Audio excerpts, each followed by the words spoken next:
La France s'est faite éteindre par Toni Kroos.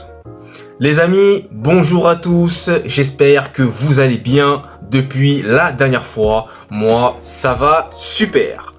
Avant de commencer cette vidéo, n'hésitez pas à liker, à commenter et surtout, le plus important, à vous abonner à ma chaîne YouTube pour ne manquer aucune notification.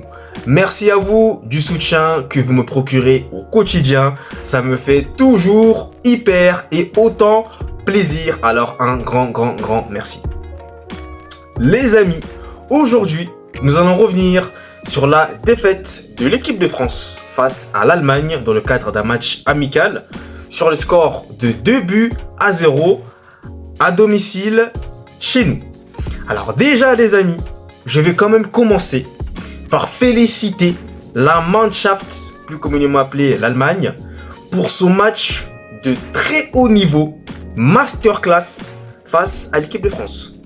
Du début jusqu'à la fin, cette équipe allemande a été cohérente dans son jeu.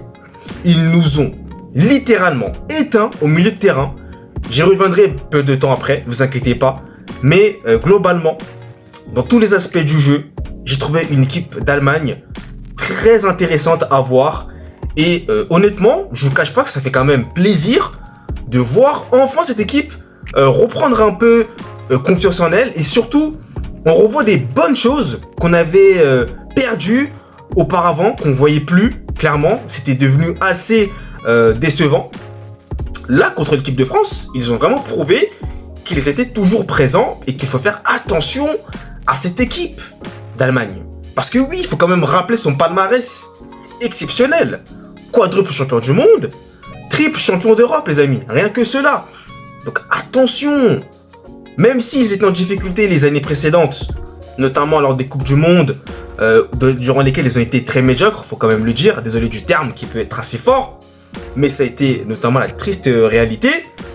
Là, franchement, contre l'équipe de France, ils ont montré un tout autre visage. Et les amis, je vais notamment parler aujourd'hui d'un joueur, Toni Kroos. Ah bah oui, Toni Kroos. Toni Kroos, les amis, n'était pas là pendant 990 jours. Il revient, il refait son retour, et là, vous voyez tout de suite un changement. Direct, on sentait que le milieu de terrain allemand était serein. Toni Kroos, il fait du bien, mais c'est incroyable. Première titularisation depuis longtemps, il arrive, il nous claque une passe décisive pour Wirtz, qui lui aussi, un crack, nous délivre une somptueuse frappe de loin, barre rentrante, énorme, dès les premières secondes. C'était tout simplement incroyable. Et à partir de ce moment-là, eh bien, l'aspect psychologique et mental a joué en faveur des Allemands. Puisque pour maintenant parler de l'équipe de France, les amis, eh bien, ça a été assez inquiétant. Inquiétant, pourquoi ?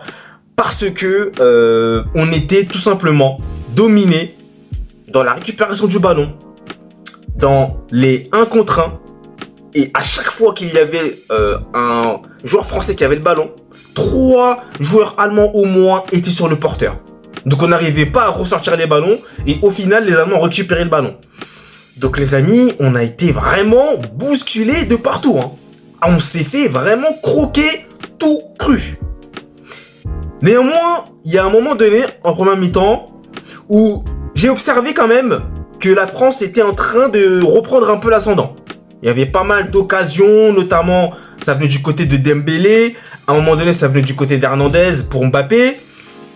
Mais sinon, mis à part ça, d'ailleurs, Mbappé qui a perdu un duel assez intéressant contre Ter Stegen, parce qu'il faut le rappeler, PSG-Barça dans quelques semaines. Donc déjà, Ter Stegen impose sa loi et montre à Mbappé que ça va pas être facile de marquer contre lui. Mais tout ça pour vous dire que sinon, à part ça, les Allemands, défensivement parlant déjà, avec Rudiger notamment, c'était très solide. Et Kimmich aussi également qui était très bon. Qui prenait par moments Mbappé sur les côtés. Donc les amis, tout ça pour vous dire que en seconde mi-temps, malheureusement, eh bien les Bleus vont se faire surprendre encore une fois. Cette fois-ci par un but des Kai Havertz qui permet aux Allemands de mener 2-0. Voilà. Et la France, après, ne reviendra pas dans le match. Donc là, j'ai quand même senti, pour la première fois, que l'équipe de France était sérieusement en difficulté. Ça ne m'a pas du tout rassuré. Après, on va quand même nous rappeler, nous dire que oui, ce n'est qu'un match amical. Oui, ce n'est qu'un match amical, je le conçois. Mais, les amis, moi quand même, je m'attends à voir une équipe de France quand même cohérente, convaincante. On veut quand même être rassuré. Là, je sais pas si vous avez été rassuré par ce match-là. En tout cas, personnellement, moi je n'ai pas du tout été rassuré. Et là, je vais quand même parler défensivement parlant. Parce que Benjamin Pavard ou Upamecano, je crois que le duo ne fonctionne pas. Ça ne matche pas. Voilà, ça ne matche pas. Koundé sur le côté, bon, j'ai toujours du mal avec Koundé. Je voulais pas cacher, clairement. Voilà, c'est vrai qu'en plus il est sorti en seconde mi-temps, Klose est rentré. Bon, voilà, bon les amis, écoutez, là on a clairement pu voir qu'il y avait des choses qui n'allaient pas. Hein. Et puis aussi Brice Samba qui se fait surprendre sur 2 buts. Voilà, c'est compliqué aussi. Bon, j'ai envie de vous dire, Mbappé n'a pas énormément pesé dans la rencontre. Il y a quand même eu des petites situations, mais sans plus. Le danger venait principalement, pour moi, d'Ousmane Dembélé, qui arrivait vraiment à provoquer, à déstabiliser, à frapper par moment. Le danger venait principalement de lui. Mais sinon, le milieu de terrain français aussi, les amis, il faut en parler. Avec notamment Warren Zaïre-Emery, qui a été en très très grande difficulté.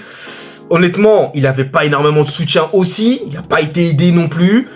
Par Tchouaméni notamment, qui était aussi en deçà de ce qu'il propose d'habitude. Rabiot, mitigé, je suis mitigé par rapport à lui.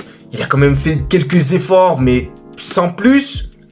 Donc tout ça pour vous dire qu'en face, au milieu de terrain, vous avez Gundogan, Toni Kroos, des tops mondiales. Bon, vous vous rendez bien compte de la supériorité allemande qui a été totalement démontrée lors de ce match-là. Donc les amis, tout ça pour vous dire, et je vais conclure là-dessus, que l'Allemagne nous a fait une piqûre de rappel et nous a rappelé son immense talent, son immense vivier et surtout que c'est une très grande nation du football. Donc je pense que l'équipe de France va un petit peu, je dirais pas redescendre, mais ça nous fait clairement prendre conscience que on aura des choses à prouver et on doit encore s'améliorer. Voilà, très clairement.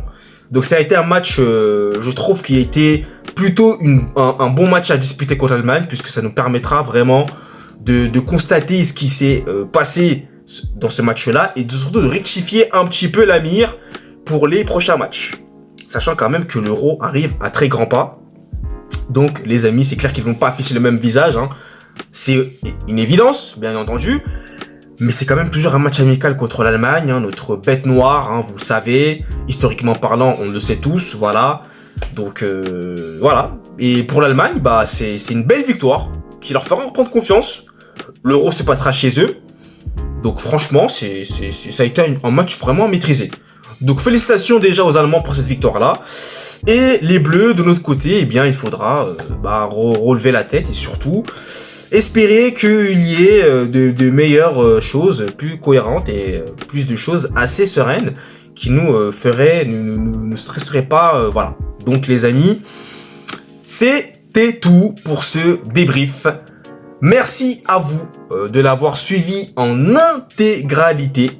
Et nous, comme à mon habitude, on se retrouve très très vite pour de nouvelles vidéos. Allez, peace et passez un excellent dimanche.